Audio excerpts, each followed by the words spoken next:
నేను doctor Monica, MS OBG. ఇక్కడ area hospital అషరాపేటలో 1 ఇయర్గా work చేస్తున్నాను యాజ్ ఎ గైనకాలజిస్ట్గా. నిన్న మా దగ్గరకు ఒక పేషెంట్ వచ్చారు.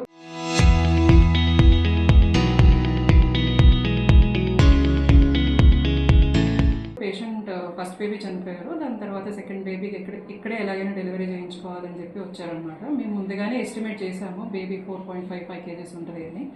కాదు, ఇక్కడ మేము మోస్ట్ నార్మల్ డెలివరీకే ప్రిఫరెన్సెస్ ఇస్తున్నాము కాబట్టి ఫస్ట్ నార్మల్ డెలివరీ ట్రై చేద్దాం. ఒకవేళ కాని పక్షంలో సెకండ్ ఆప్షన్గా సిజేరియన్ అని పెట్టుకున్నాము. కాకపోతే సో ఇండక్షన్ స్టార్ట్ చేసామన్నమాట. 2 డోసెస్ ఆఫ్ మీసోప్రోస్టాల్కి.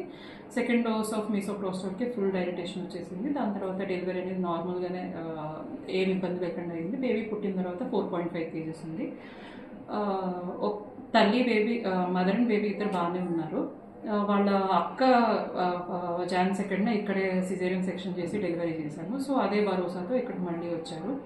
ఈ సపోర్ట్ అంతా మేము ఏదంతా చేయగలుగుతున్నాము అని అంటే మా డీసీహెచ్ఎస్ సార్ డాక్టర్ రఘుబాబు గారు, కలెక్టర్ సార్ డాక్టర్ రాజరత్ని, మా సూపరింటెండెంట్, ఇంకా మా స్టాఫ్ అందరూ సపోర్ట్ చేయడం వల్ల నేను ఇదంతా చేయగలుగుతున్నాను.